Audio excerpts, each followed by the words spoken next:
At my 20-week appointment with my second pregnancy, I asked the question of the provider, is it always this hospital's policy that the Pitocin will be increased by 2 every half hour? Is that just how we handle every birth here? And he said, well, we base it on science.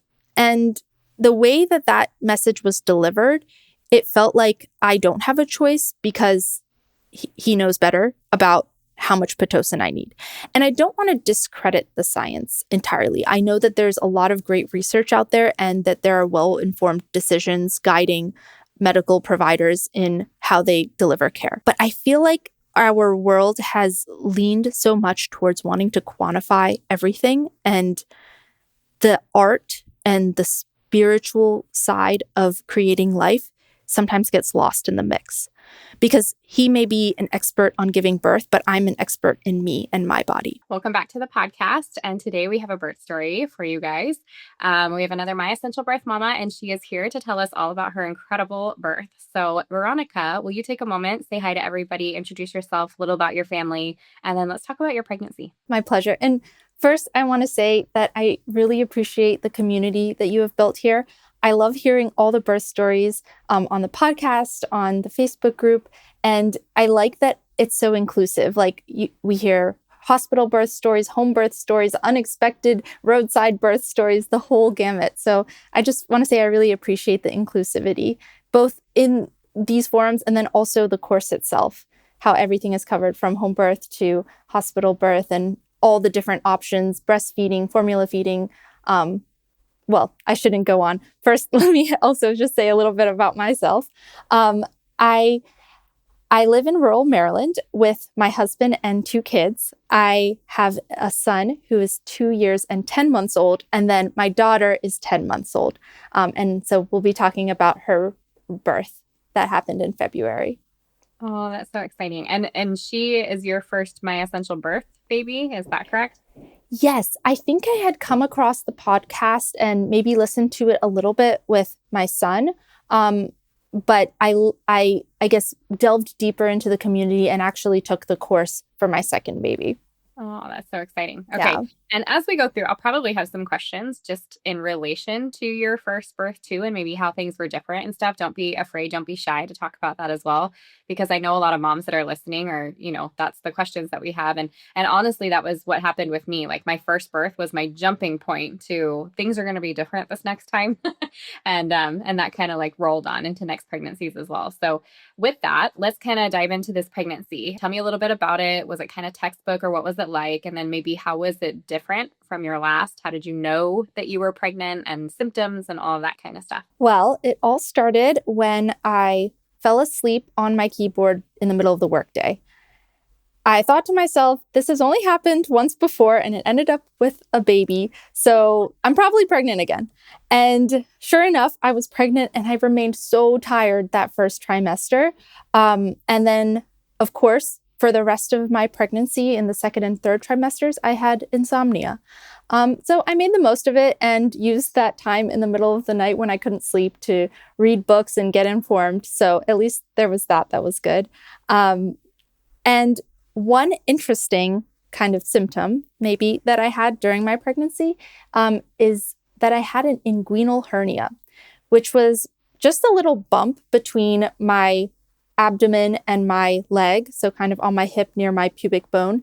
And it was totally harmless. And it resolved and went away after I was pregnant. But I just thought that was like a fun thing to share. There's seems to be an endless list of side effects and symptoms that come with pregnancy. So just another fun one to share. Yeah. I'm just curious, how did you discover that you had this, and what was your providers? What were the comments or conversation around that? It was something that I just noticed visually by looking at it. There seemed to be a little bit of a bump, but it didn't hurt or anything. So when I saw my provider, I just asked about it, and she said that it's probably just an inguinal hernia, and she sees that in other parts of the stomach sometimes too. It's just a weaker portion of the muscle lining, and due to the pressure buildup of pregnancy, some of, I guess, my guts are kind of poking through the muscle lining a little bit. And she said it was nothing to worry about. I mean, if it turned painful or blue or something else that was more alarming, then I could bring it up and we could have surgery. And I mean, I still could have surgery. It's probably still there. It's just not bulging because I'm not pregnant anymore, but it would probably come back if I were to be pregnant again. And I chose to just take no further action because it wasn't hurting me or bothering me. So it was just good to have the peace of mind by sharing with my provider and hearing that it would be okay. Yeah. Okay. Anything else during your pregnancy that you find like noteworthy, or maybe we can move into your providers? There's only one more thing that I'm really glad that I did during my pregnancy, which is track my fertility. So I was very confident in what my due date was. And that just gave me some peace of mind. I knew that there wouldn't be any conversations about changing due dates or any questions as to the gestational age of the baby. So I was really glad that just from the get-go, I knew when I was due. And funny enough, my kids were both had the same due date. So I thought that was kind of sweet. Yeah, that is. Okay, so you tracked prior. Actually, could we go into that just for a moment since you were so dedicated to that? Will you, if you're willing, tell us kind of what your cycles were like how many days they were? If you were tracking, did you know when you ovulated and what day you ovulated? And then how did you move that information into your pregnancy due date with your provider? So I just tracked using an app. I used the Flow app. I would track when my period began. My cycles averaged around 28 days, so very standard. And I didn't take like ovulation tests, but I did look at the quality of my discharge to see if it was kind of sticky, mucousy, if I like put it between my fingers, how much did it stretch? When I pulled my fingers apart, and I just got a sense of like what it looked like when my mucus was kind of indicating fertility versus just other discharge on non-fertile days.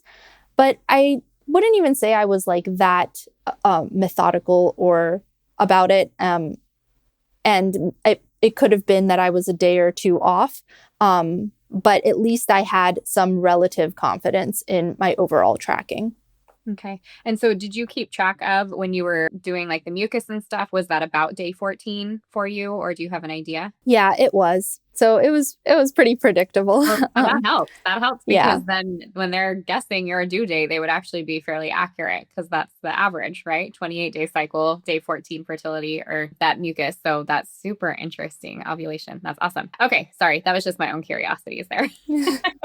Okay. Let's talk about your providers. What kind of provider did you choose? Where did you choose to give birth? Was this different from your first baby? Yeah, there's actually a lot to this. And I want to share the whole journey because it was really an evolution for me. I went into my first pregnancy and birth with the preconception that had been fed to me throughout the years of my life that pregnancy and giving birth was something that was inherently risky and should take place in a hospital. And I did what most people do, and I gave birth to my son in a hospital. And as I went through that experience, I was very focused, I guess, on mitigating risk. I even chose the hospital with a NICU just in case. And I had all the best intent, and I am very grateful that I had those safety nets and that I didn't need them. But after that experience, I didn't feel like I had a bad experience per se, but as I went into my second pregnancy, I kept thinking back to what it was like giving birth to my son, and little things started bothering me. Things that people had said that I was sensitive to in that time.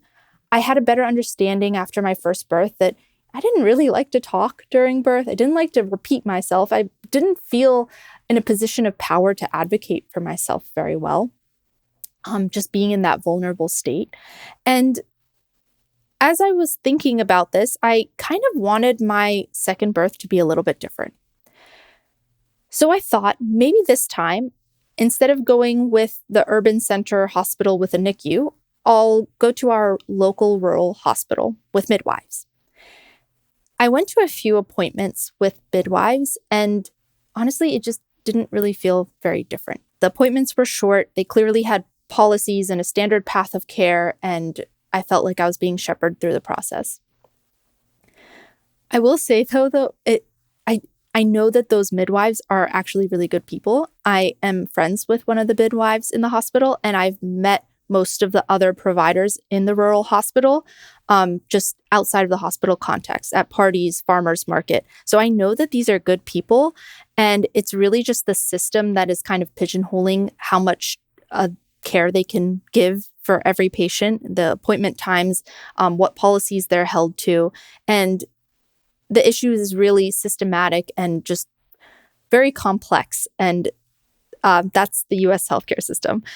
So without going much further into that, I decided, well, if, the experience is going to be roughly the same either way, maybe I'll just go back to the urban center hospital where I gave birth to my son. It's closer to my parents' house. Who knows? It might be a little more convenient. I don't know. I think I was just kind of stretching for different options. And so I went to my 20-week appointment at the urban center hospital. And this was really a turning point for me. I did my scan, met with the provider, and I wanted to ask a question. During my birth with my son, I was on Pitocin, and the doctor's orders were to increase the Pitocin by 2 every half hour. I reached a point where I was definitely in active labor. Like, the contractions were back to back. I felt like I had no break at all. One contraction hardly let up before the next began. And when the nurse came in to increase the Pitocin again, I asked, can we keep it where it is? I'm pretty sure it's working. And he said, well, doctor's orders are to increase it. And that was very off-putting to me because I felt like, wow, I don't have control of what's going in my own veins.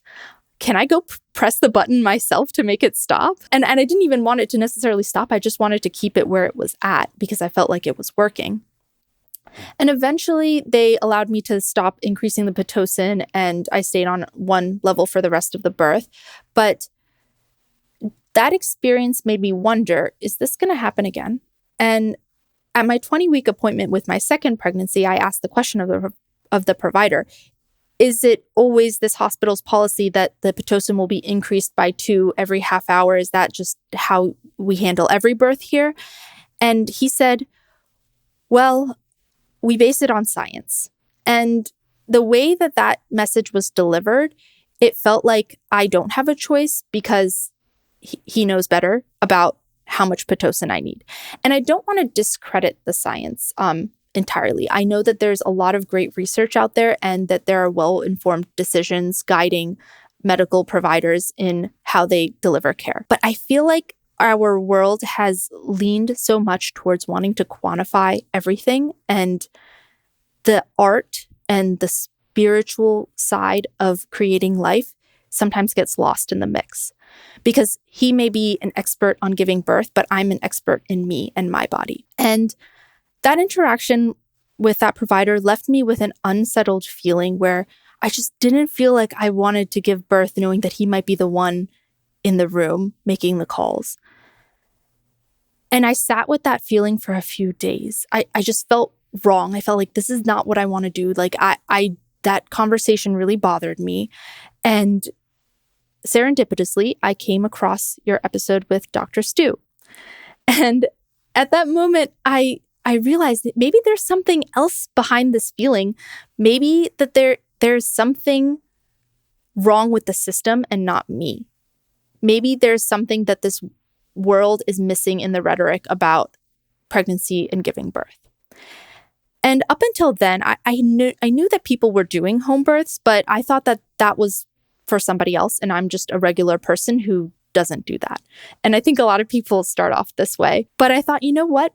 Why not me? And I floated the idea to my mom. She was vehemently against it. And then I floated that idea to my husband, and he said, yeah, let's go for it. And that instant support was one of the greatest gifts he could have given me. I can't tell you how to convince your husband to do a home birth because I had to do no convincing at all. And so with that stamp of support, I started interviewing some home birth midwives. And there was quite an array of experiences there. Some I clicked with more than others. They had different philosophies. I had different feelings about like how much each one would listen to me versus dictate, which providers were more focused on the science or the spiritual component. That being said, there was only like 4 or 5 options in my area. And I had to make a decision between them. And the turning point and the point where I could make my decision is when I had a phone call with my friend, who is the hospital midwife friend. And I asked her name is Lauren. I asked her, Lauren, what do you think about me doing a home birth? And she said, well, I'll take really good care of you if you give birth in the hospital with me, but home birth is good too. I considered it. And, there's a lot of great outcomes. Birth is natural.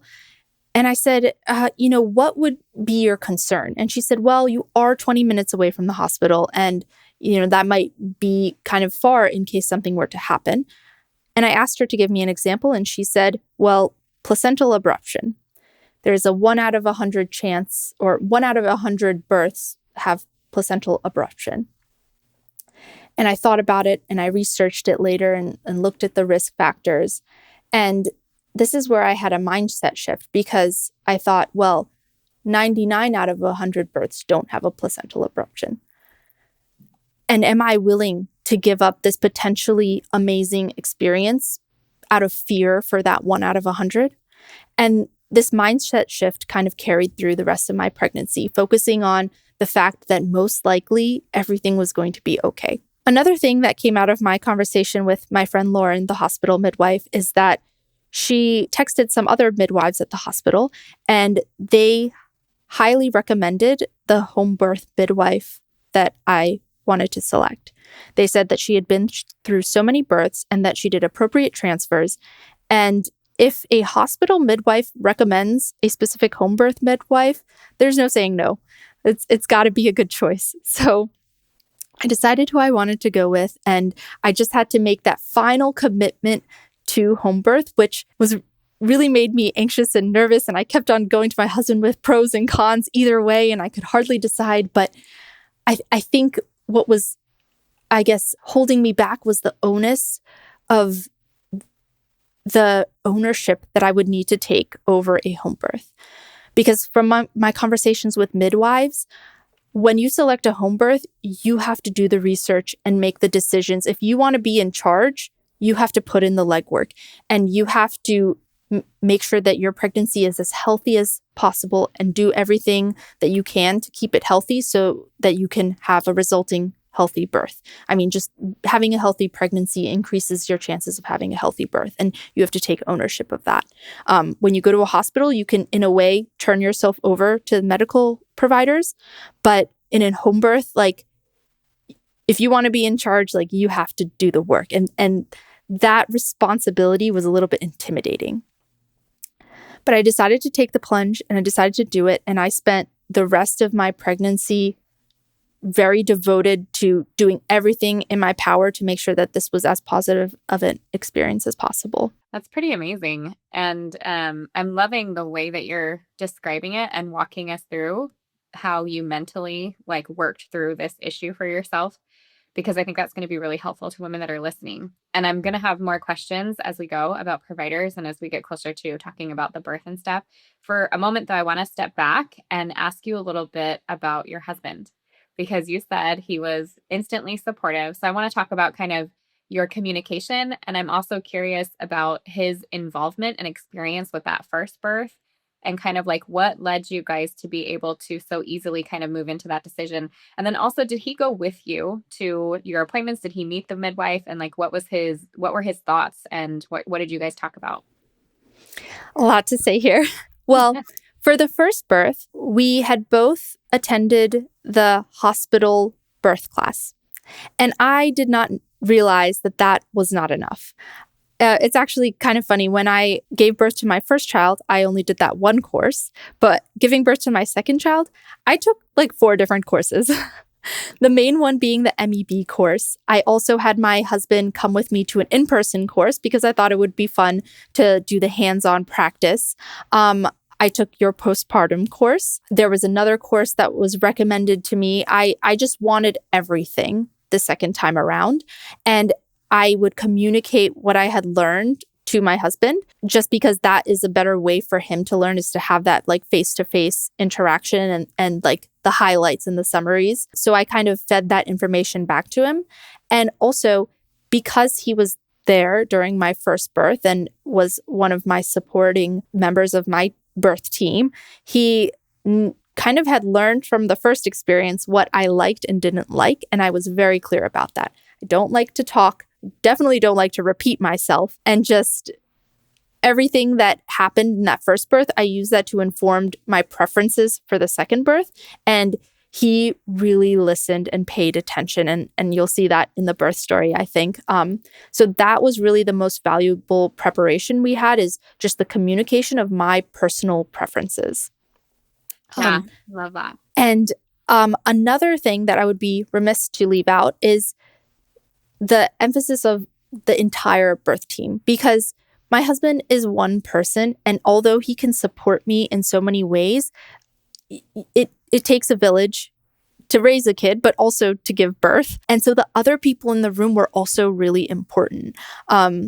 During my first birth, at some point, the doctor asked him to go out and get some juice to give me some energy. And I said, "Why did you leave? I need you to be here." And like, he can't be everywhere, right? So the second time around, I did get a doula. And my husband and we met the doula in advance. And so he got a chance to know her. And I expressed to both of them some of my preferences, the ways I like to be comfort, how I envisioned things going. And one thing that I really liked about my doula is that she was there to support both of us, not just me, him too. And my doula was really understanding about his perspective. She was sensitive to what he was going through during this experience. And that was a great support. I also had my husband meet the midwife as well. He didn't necessarily go to all the appointments, but he did meet her. My midwife and my doula both came to our house at our 36-week appointment. And so we all were together in one room, and we ran through what the setup was and just had a unity with this whole team, rather than me only communicating to my partner and expecting him to communicate to everyone else. Yeah, I think that makes a big difference. And I love that when you have a birth team and you're all involved and you have that communication together. So I think that's golden that you're talking about that. Can we kind of walk through your daily prep? So I know if you took the course, there are some things that were like, do this, but I want to hear what you actually utilize and how you and your husband worked together in that preparation. So tell me kind of like that daily, weekly, monthly, like what were the things you guys were doing together and what did you do on your own?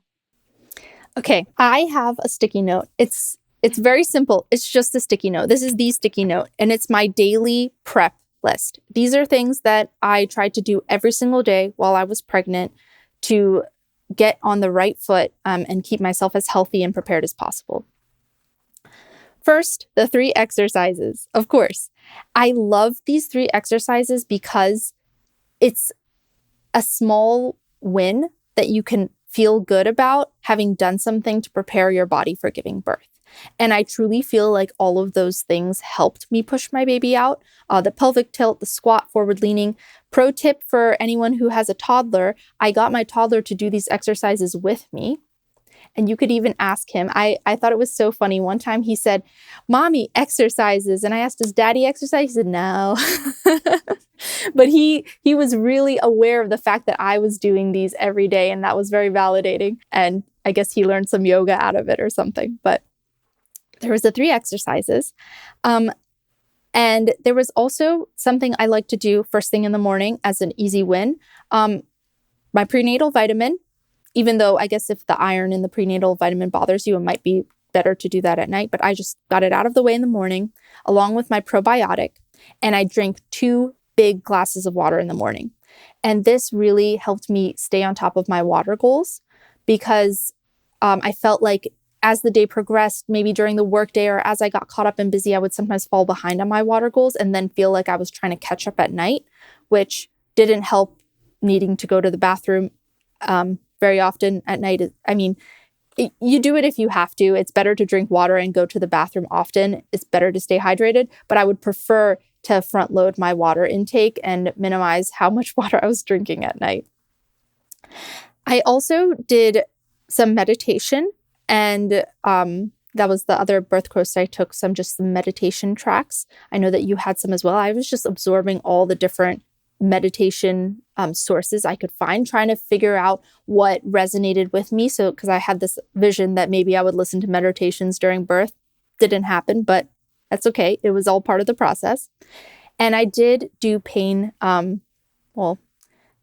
did, relaxation exercises.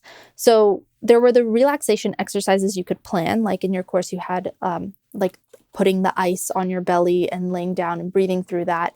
But I, of course, as many other people have said before, found it most helpful when I practiced my relaxation exercises in unexpected moments.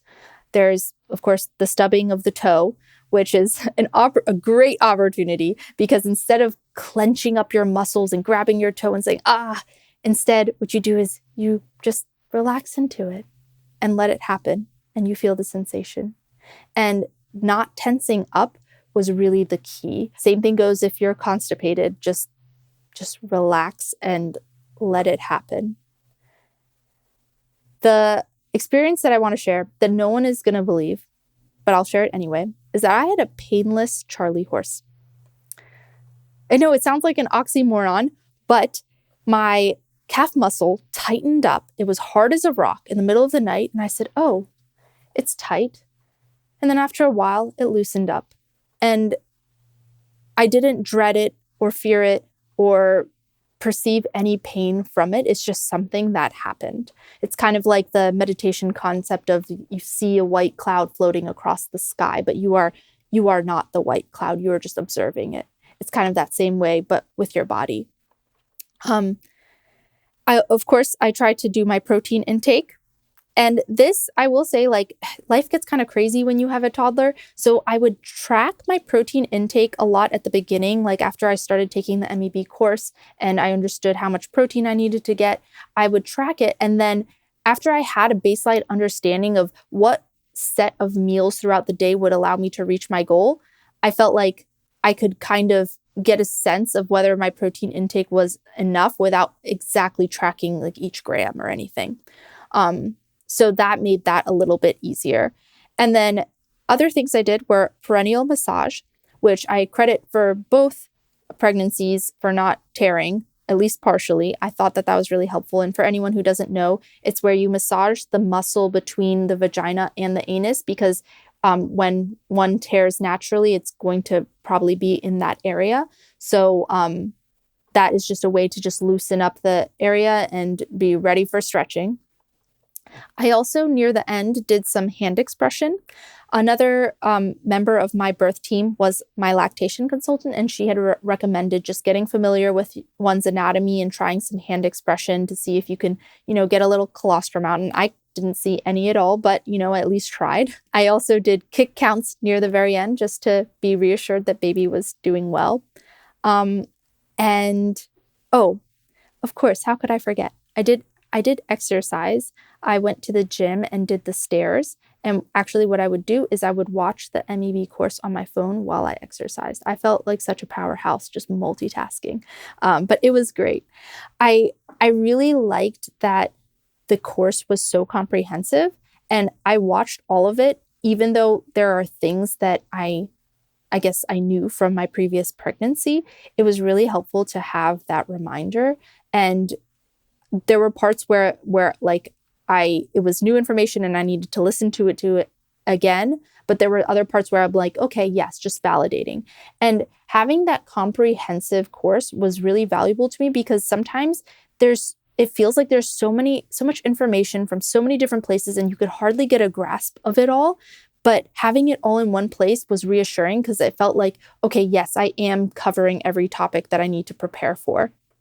So that was really nice for me and my personality type, I guess. And yeah, I think that pretty much summarizes all the different things that I did to get ready. I mean, I also did a lot of mental work, like reading books in the middle of the night about birth. And in the approximately 16 weeks I had between choosing home birth and giving birth, I made a full belief 180, and I got to a place where truly from the bottom of my heart believed that birth is natural and normal. And that changed everything for me, is making that mindset shift, undoing everything I've ever heard, every movie of women screaming, giving birth, and reaching a new understanding of what it is I was to be doing, which is something that is beautiful and normal and natural and will probably be okay. You know how that shift occurred for you? Do you think it was a product of putting all the positive things, like you were talking about the course and meditation? And do you think it was because of that and it just kind of shifted? Was this an intentional thing? What do you think did it? It was all of those things. It was everything that I was exposing myself to, the books I was reading, the stories I was exposing myself to. For example, in my first birth, at some point I went down a YouTube rabbit hole watching every single birth video, but the second time around, I only watched the curated birth videos in the MEB course. And that allowed me to focus in on these positive experiences. And I read several different books about people who had positive birth experiences and presented the concept of home birth as a very normal idea. So it was really just like all the different media and information that I was exposing myself to, and taking the time to do affirmations and tell myself I was built for this. This is normal and natural, and just repeating it, and also doing the research and looking at the scientific evidence behind, different methodologies and practices, and hearing what people do in different parts of the world, listening to this podcast and hearing positive birth stories. It was all of it combined, and just like constantly making an effort to validate this belief. Yeah, that's the thing is birth used to be so intertwined within our community. It was part of, why we existed and what we did together as a community. Like you had said, the birth team was your community. It's true. Like mothers, aunts, sisters, the midwives, like the community would come together, and this would just be part of the community story. And then there goes the raising of the baby and the raising of the mother as we, continue on past that. And today, I mean, it is not that way. And it's not, it's not necessarily on purpose, but it is the design of the communities that we live in now and the lives that we live and the busyness of it and not being near family and all of that makes it so you do have to seek these things out to put them into yourself and believe those internal things that tell us this is normal, this is natural, you can do this. Because it's not built into our system anymore, because we didn't see birth as youth anymore. And even what you're saying about what you're watching, there are all kinds of birth videos out there, but what is going to resonate and help me to grow into this space of trusting my body and trusting the process and creating this birth that I want to have. So I'm glad that you shared that. And I do think the more that we talk about that, it's one of the reasons I love doing the podcast. It's one of the reasons I love having women like yourself on here, is so we can kind of build that up again. Let this be normal. Let this be natural. Put it in your ear that like, this is how it's meant to be. I think you're just right on with everything that you have to do to get yourself into that space, to be able to have the birth that you want, to move into that feeling safe. And like, this is just the next step. So that's pretty powerful. Okay, end of your pregnancy. Was there anything that you did towards the end to kind of like finish off your prep to go into labor? I'm thinking of things like red raspberry leaf tea, daily exercises or walking that you did. You talked about perineal massage, evening primrose oil, clary sage, anything like that as you were getting closer. And then did you choose to have any vaginal exams, if you're willing to share that? And what were the conversations with your midwives? Because I don't know exactly when you went into labor, so maybe you can tell us about that too. So no vaginal exams. I'll just start by saying that. No way. Not at any point at all. I did do dates and red raspberry leaf tea. I didn't do the primrose oil. or the clary sage, honestly, I didn't get that far. I was 38 weeks when I ended up going into labor. And I had asked my midwife about all these different things I could do. And what if I end up at 41 weeks? Because, if I ended up at 42 weeks, like I would have to be in the hospital and I didn't want that. And she said, you know what? Don't worry about it. Your body will go into labor when you go into labor, and you don't really need to do anything. So the dates and the raspberry leaf tea were just kind of for fun, and because my midwife said that the red raspberry leaf tea was like a good for your uterine health. So I said, that couldn't hurt. And the dates primed your cervix, so that sounded great to me, and it just felt like a good third trimester thing to do. But other than that, I didn't do anything to encourage labor to come on. I kind of wasn't even expecting it at 38 weeks. I had spent most of my appointments with my midwife just talking about all the different options, the research, so that I could help make decisions on what I wanted to do, what tests I wanted to take. And I just focused on how to have a healthy pregnancy and to get her advice on that. And so that's really what I was focusing on. I wasn't too worried about when the baby would come, because there's this desire in our society to quantify things. Like, especially when it comes to cervical checks and dilation, there's this, I guess, idea that we need some way to quantify it, and dilation is the best way to go about it. And maybe there is no better quantifiable alternative, but the quantifiable dilation in centimeters does not fully reflect where you are in labor.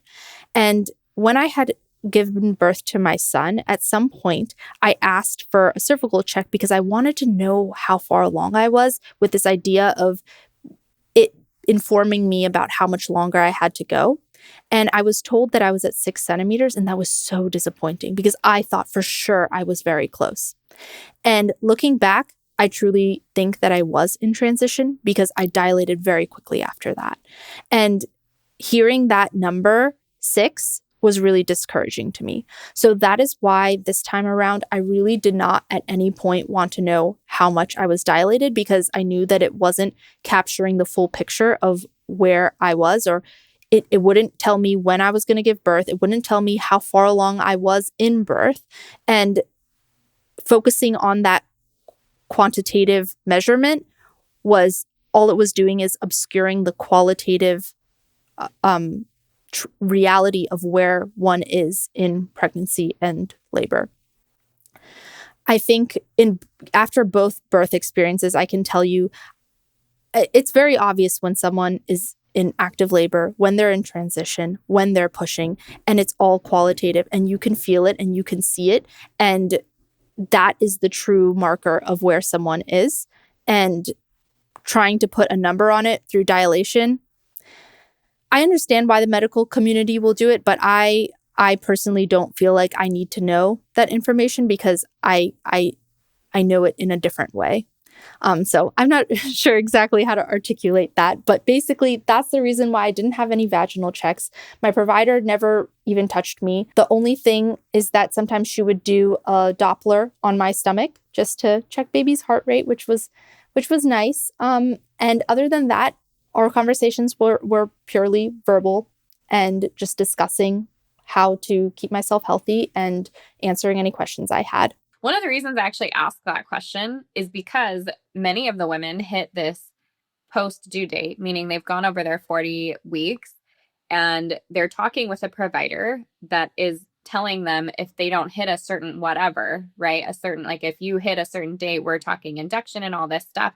And so the only reason that I really go over those kind of like end of pregnancy things are because now that we're working up against some of these providers, we feel like we need to be doing something.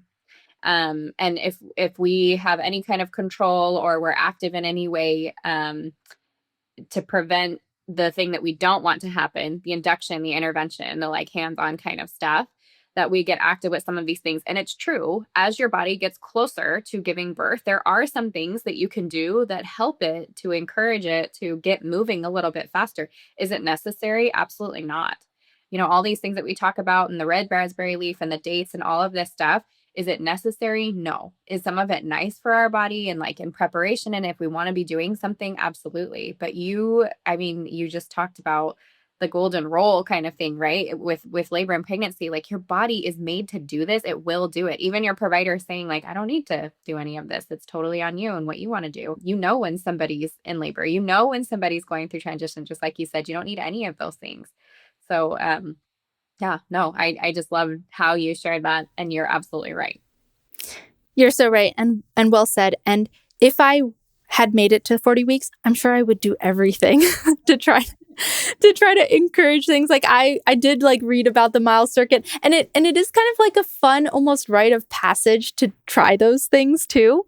I just didn't make it to the point of doing them. Yeah, fair enough.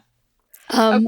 Well, yeah, you add whatever you want, but I do want to kind of dive into the birth story here in a second. So whatever you want to say, and then let's lead that into, I want to hear what that first contraction was, where it was, what it was like, all of that. And then we'll go into the birth story.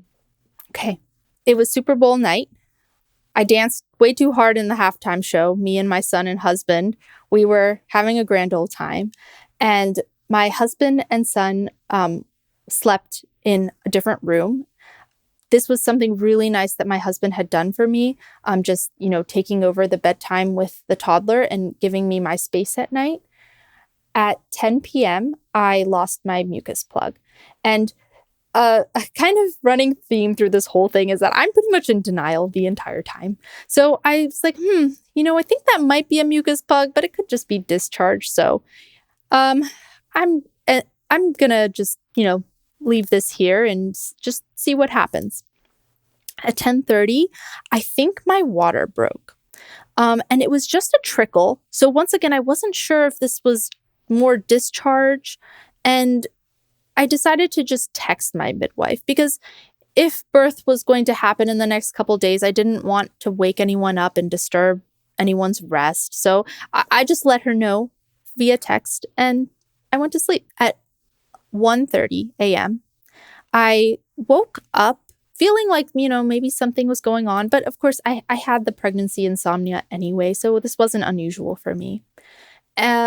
Just in case, I had been lying on my left side because one thing that I forgot to mention during my pregnancy is that the baby was positioned head down, but with her back to the right. And there's nothing wrong with that per se, but it's just primed for sunny side up a little bit more than if the baby's back was on the left-hand side. So my midwife told me, just try to lay down on your left-hand side and baby will probably make plenty of flips and turns before birth anyway, so it's not a big deal. So I was lying on my left and I did feel baby finally shift to have her back on the left side, still head down. So I thought that was good. I was just listening to music. I was reading a pamphlet my lactation consultant gave me, just relaxing and just, feeling good, having my space to myself. And at 3:30, I had a little bit of bloody show, I think. And I was thinking, okay, maybe things are going to start happening.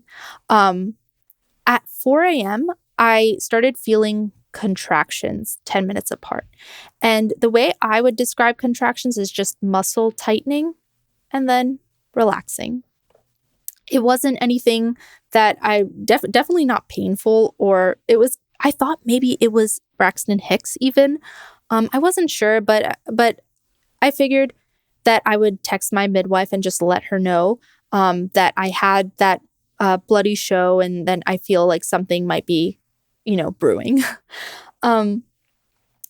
And I thought that, I'm doing such a great job. Look at me. I'm going to go hydrate. So I got out of bed and I went to the kitchen to grab a glass of water, just thinking, I'm just so at ease. I'm killing this.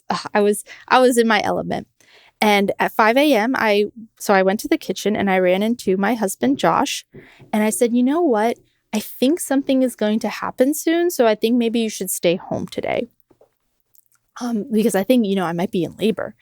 And he said, no, you're not. You are up just getting a glass of water. You are just doing you, just overreacting maybe. Who knows? I don't know. You just do weird things in the middle of the night with your insomnia. I'm going to work. And he left. I called my mother-in-law because I didn't want to be in labor and have my toddler with me. Like, I just didn't want that responsibility. And even though he was asleep, I thought, maybe it would be better if my mother-in-law came in earlier because she was going to be the one to watch my son while I was giving birth anyways. So I called her. She said, okay, I will, take a shower and start to make my way over. I also called my doula, and I'm so glad I had a doula just for this moment even, just because Josh had left to go to work and I felt like I wanted someone to be there to support me just in case. So I called her to come as well. And so after that, this was around, 5:30 or so when I called my doula. At 5:45, I called my midwife because my contractions had sped up to 611. So 6 minutes apart, 1 minute long for an average for the last hour. So I thought, okay, 5:45, time to call. And my midwife had said that, maybe the contractions will slow down a little bit once the sun comes up, because that's something that happens sometimes for people. But she said that she would come, later in the morning or early afternoon just to check on me. I said, great. So that was 6:45 a.m. And at 6 a.m., I got up to go to the bathroom. I sat on the toilet and it suddenly hit me. And I went from the toilet straight onto my hands and knees, and I had an active labor contraction. And then they started hitting me back to back to back. At this point, I needed everyone to come now. I texted my husband. I said, come back. I texted my midwife. I said, I don't think I'm going to make it till the morning. My doula was already on her way. My midwife and doula both lived an hour and a half away. So they both started driving. And at that point, my contraction timer said 311. So I went from 611 to 311 in 15 minutes. And I'm not sure how much the averages play out in that, but it pretty much felt like I was having back-to-back contractions. And that at 6 a.m., I was having those contractions. I was slowly making my way from the bathroom towards the bed. And when Josh came back, he immediately apologized. He said, yes, you definitely are in labor. Sorry. And my mother-in-law came to collect my son, which gave me peace of mind knowing that he was safe. And I made my way to the bed. And at this point, I think I lost my underwear, didn't need it. I still had a shirt on. And I asked my husband to get me a trash can because I felt like I was going to throw up. And I had thrown up several times during my first birth, so I thought that, this was just the first of many. But looking back, I believe at 6:20, I was already in transition, which is only 20 minutes after I really hit active labor. I didn't actually throw up in the trash can, but I had it handy. And I think I did realize that things were progressing a little bit fast. So I kind of knew that the birth tub wasn't going to happen. And I asked my husband to fill up just the regular bathtub. Little did I know there was no time for that either. And my husband, he also didn't realize how things were progressing. And so he said, hold on, let me get coffee. He was preparing for a long day that didn't quite pan out that way. Something that I had done to prepare for birth is I stocked up a whole closet with all the supplies. I had 1,000 tools at my fingertips. I had heating pads, candles. I had a sand ball that you could put on your back for counter pressure. I had a rebozo. I had washcloths. I had snacks galore. And it was all in one birth closet, I called it. And I was yelling at my husband, get me this, get me that. And the funny thing is that I thought that I wouldn't want a cool washcloth on my forehead, but that's exactly what I wanted. So he put a cool washcloth on my forehead, which was very relieving. And at some point I felt so hot, I took off my shirt as well. And something that is very interesting is that the whole time, from the moment that I had begun active labor on the toilet all the way to the bed, I stayed pretty much in downward dog. In the bathroom, I was on my elbows and had my bottom in the air, standing on my feet. And when I finally made it to the bed, I was at the foot of the bed with my head basically hanging off the bed. And what Josh did to support me was keep me from falling head down onto the floor. He was holding me up and I had my bottom straight in the air. And after talking to my midwife, she said that maybe my instinct was to be in this position to use gravity to slow things down. Because it's very strange to give birth in downward dog, I think. But that was really interesting. And as I was going through contractions, one thing that I really loved about not being on Pitocin is that I felt like I had a couple seconds between each contraction to think an encouraging thought to myself. The Pitocin felt constant, like I never got a break, but just having a couple seconds between contractions, it allowed me to go back to my affirmations. And some of the things that went through my mind were ragdoll relaxation, loosen up, you can do this, it'll be over soon. Just those little words of encouragement that I could speak to myself did me wonders. And I don't even remember it hurting. And I know that's easy to say in retrospect, but it was just something that I was determined to get through. And I was determined to make this an awesome experience. And so I was just game time. I felt so strong and powerful. And sometime maybe around, at this point I couldn't really track or look at the clock very well, but maybe around 6:30, 6:35, I started having little pushes. And I was like, oh, that's interesting. I guess I'm doing practice pushes. Still in denial here. And it wasn't until I started crowning and I felt the crowning where I was like, oh, this is happening right now. So a couple minutes out from giving birth, I realized I was going to give birth. And my husband still hadn't even realized it, but I couldn't communicate it to him. He was in front of me, supporting me near my shoulders and head. So he didn't even see what was going on behind me. And as I felt the crowning and I realized that nobody was going to make it to this birth, I had the thought, and I had this thought in my back pocket ready to go. My thought was, well, we made this baby alone. We're going to bring this baby into the world alone, and it'll be fine. I was not scared at all. I just knew that I needed to do what needed to be done. I felt the ring of fire, and my thought there was, well, I can't suck this baby back inside, so it's only going in one direction. I gave one big push, and the head went out. And at that point, I said, Josh, help the baby. I wanted him to go behind me and see, what was going on because I couldn't see. And he was so surprised. He said, there's a baby. The head is out. His coffee wasn't even ready yet. And he was also game time. And this is something that he really didn't want to do. And I commend him so much for rising to the occasion. I had asked him when we were meeting with our midwife and doula at the 36-week checkup, I said, Josh, would you like to catch the baby? He said, not for me. And in this moment, though, he was the only person there and he did what he needed to do. He said the hand is by the face. So the baby was coming out with both hands in front of her face. And I said, call Chloe, which is our home birth midwife. He handed me my phone. I dialed and then he took over. He said, walk me through this. The head is out. The hands are by the face. What should I do? She said, you know what? It'll probably the baby will come out in the next contraction. Tell her to go into a lunge, put one leg up. And so that's exactly what I did. And she came out in the next push. And my husband caught the baby, caught our daughter. He caught her head, and her body hit the bed a little bit, but it was a very short fall. So he just immediately brought her to my chest.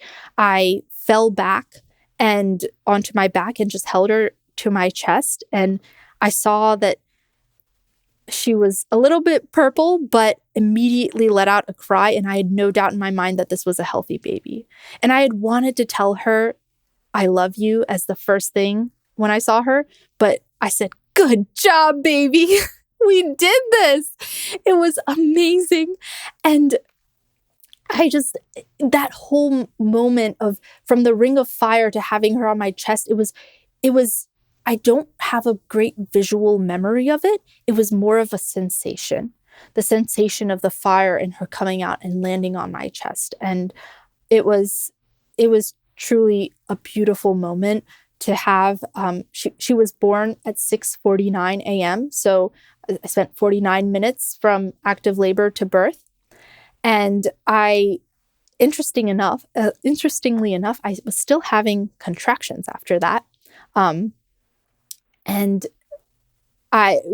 we found out the gender. We were talking to the midwife on the phone. She was there to support us. I thought it was amazing that she knew I needed to go into a lunge, because I didn't even tell her I was on my hands and knees. She just is truly such an expert on birth that she knew intuitively that most women are on their hands and knees, especially when it's going fast. So I thought that was amazing. And I continued having contractions after giving birth, but while I was giving birth, I was so focused on getting the baby out safely. I didn't want her to linger in the birth canal or be compressed. And once she was out, I feel like, the motivation to get through contractions when your baby's already out is a little bit lower. So I was like, why is this still happening to me? I'm still having these contractions and I don't really want to be on my back, but the umbilical cord was kind of short. So I didn't feel comfortable getting into the squatting position I wanted to be in. I figured I would just wait for someone to come. And at 7:25, everyone started trickling in. So about half an hour after she was born. First, the backup midwife came. She helped Josh cut the cord. Then my midwife, the birth assistant, my doula, everyone seemed to all arrive at about the same time. And they all gave me a big thumbs up. They said, easy customer. It's all done. So after the midwife took the baby, and Josh and the midwife were just checking the baby, taking the weight, I went into the shower to give birth to the placenta, and the birth assistant and my doula helped me. And this is why I got a doula. She knew exactly what temperature I wanted the water to be. Thank you. That's yes. Because people can be an expert in birth, but the doula or the partner is the person who sometimes just knows you and is able to cater to your small comforts, which just makes all the difference in the moment. So I sat on one of those squatty potties, like those stools you put next to the toilet, if just to help your sphincter open up. Anyways, not related, but I sat on one of those because it's kind of circular and allowed me to sit while still leaving my pelvic area open. And I was, trying to get the placenta out. My midwife said, you can tug the cord a little bit and see if it comes out, but I just felt like it wasn't ready yet. And I was a little bit nervous about giving birth to the placenta because felt like I hadn't really done it before. With my first child, it was a managed third stage of labor, so the provider kind of just pulled out the placenta. But in this birth, I was the only one hands-on with the placenta. They instructed me how to twist it and get it out. And when all was said and done, it actually took me longer to give birth to the placenta than it did to give birth to the baby. It took me about an hour and a half. After I gave birth to the placenta, I took a shower just because that was comforting to me. I had shakes as my hormones were adjusting. And I went back onto the bed with a blanket, and my midwife was looking at the placenta and showing it to everyone and saying, this is a really interesting placenta. This is how I will describe it. The amniotic sac is like a balloon, and the placenta is like a disc on the surface of the amniotic sac. It's all connected. And, usually all the veins and blood will be in the placenta.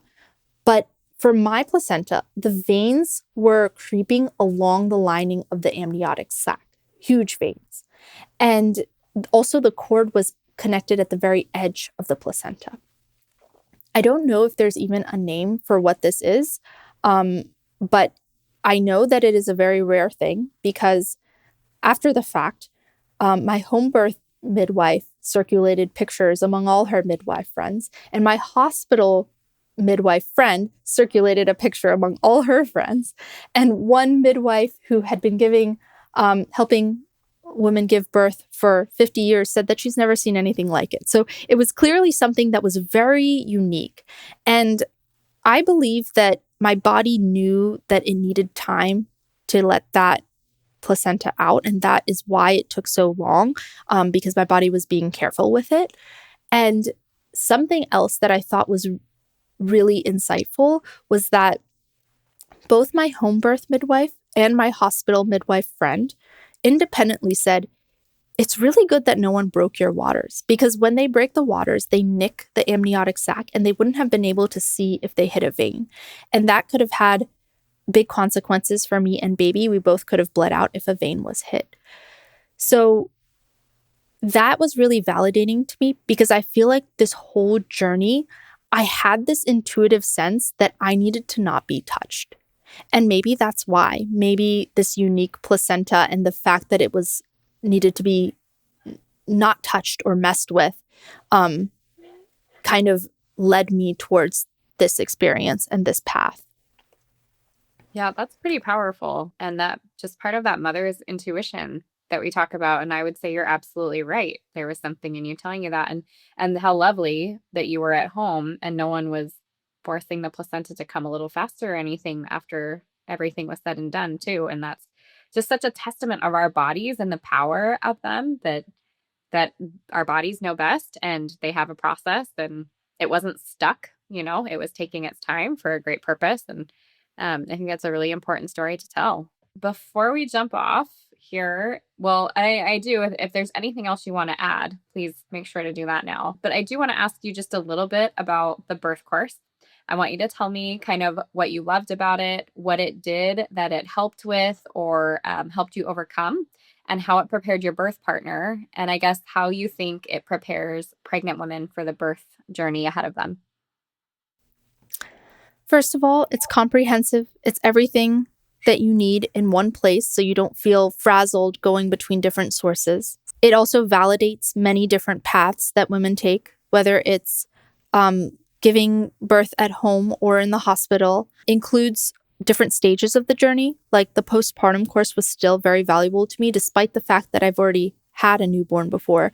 There's so much you can forget. And it's just nice to know that I've reviewed all the information. I also did the Bengkung bind, which was fun.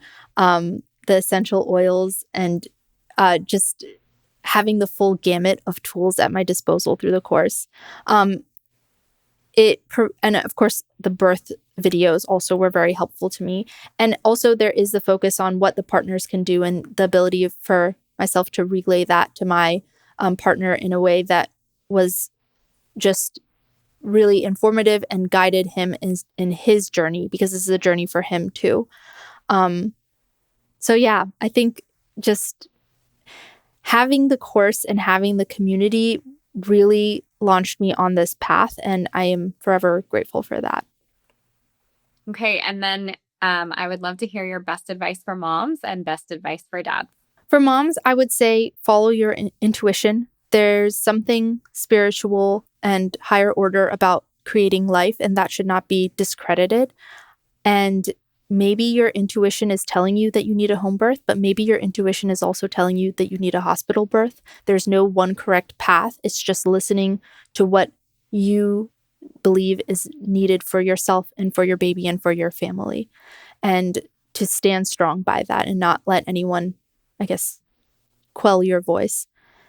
For dads, I would say, remember that matrescence, the becoming of a mother, is a big life shift, kind of like puberty. And just the way that in middle school you remember an embarrassing moment, when you go through matrescence, everything that happens and that is said to you sticks in your heart in a way that gives dads the opportunity to solidify their worth and value to their family and be the strong supporter that the birthing mother needs.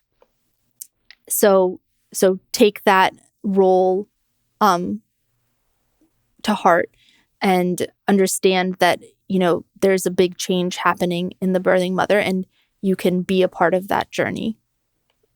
Yeah. Thank you. Thank you so much for your time today. And thank you for sharing your story. Thank you.